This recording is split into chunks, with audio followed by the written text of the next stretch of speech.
Hi everyone. Today we'll be talking about nephrotic syndrome in pediatrics. So this is mainly nephrotic, matlab uh, loss of protein. So it's mainly of proteinuria, albumin, and edema. These are the characteristic features of nephrotic syndrome.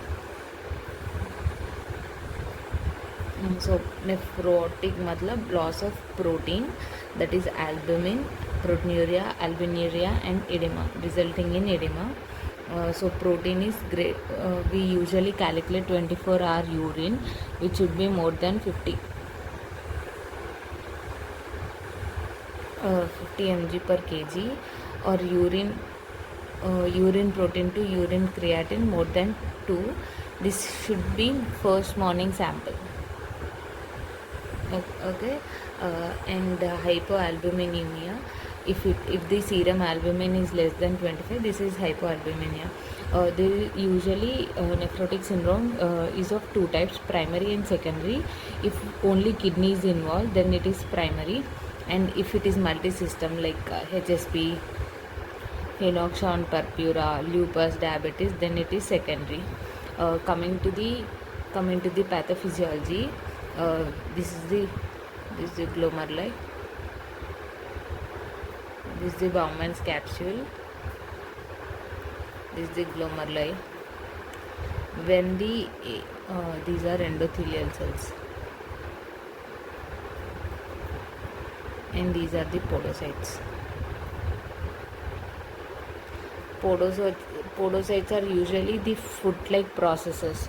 So when these podocytes are injured in the glomerular membrane, this is the endothelium cells, and these podocytes are attached to the endothelial membrane. So when these podocytes are injured, the permeability gets lost. So there is loss of selective barrier function, which results in proteinuria. When protein is lost, the oncotic pressure will be decreased, resulting in edema formation. So when edema is formed, it leads to hypovolemia is there. Hypovolemia leads to RAS activation. There are three things which activates RAS system: hypovolemia, hyponatremia, and sympathetic activation. These three leads to RAS activation. What does RAS activation leads to? It again leads to the sodium and water retention, which again leads to edema formation. So this is cyclic process. So podocyte injury, protein loss of barrier function, proteinuria, edema formation, RAS activation, and again sodium and water retention, resulting in edema formation. So this is cyclic processes resulting in nephrotic syndrome. Usually the clinical features will be of anasarca, usually peripheral edema, edema of limbs, legs, ascites. You always check for scrotal and vulvar, always check for scrotal edema. And complications include pleural effusions. Patient always presents with cough, SOB, and shortness of breath, and nausea, vomiting, anorexia. All this can be there.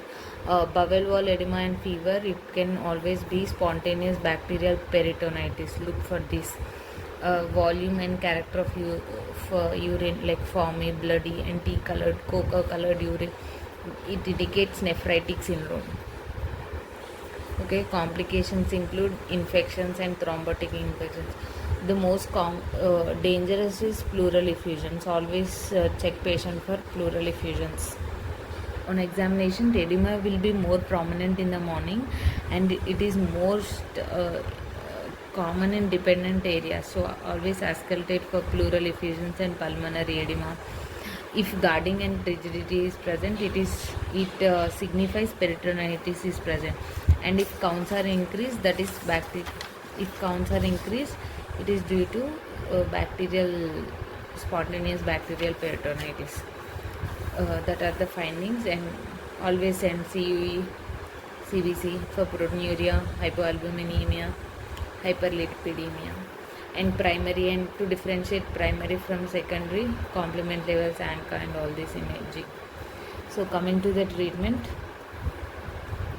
first first give corticosteroids. Usually we'll start with 2 mg per kg for 6 weeks, and then we decrease the dose to 1.5 mg per kg on alternate days. This is daily, this is on alternate days for another 6 weeks. And high protein diet to compensate protein loss, and furosemide and spironolactone for the edema control part. And infection, usual prompt treatment is essential as they precipitate overlaps. So what is the prednisone? We give 2 mg per kg for 6 weeks and 1.5 on alternate days for other 6 weeks. There is something called relapse, reappearance of proteinuria for 3 consecutive days. So at that time you should start with same 2 mg per kg till the urine is protein free for 3 consecutive days, and then 1.5 mg on alternate days for another 4 weeks. There is something called infrequent relapsers, frequent relapsers, and steroid dependent relapsers. Infrequent is less than 3 relapses per year. Frequent is more than 2 relapses in 6 months or 4 relapses in 12 months.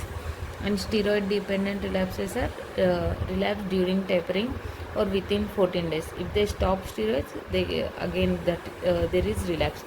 For frequent and steroid dependent relapsers, we give liversamine, cyclophosphamide, mycophenolate methylate, MMF, liversamine, cyclophosphamide, MMF, calcium urine inhibitors like cyclosporin and tacrolimus, and rituximab.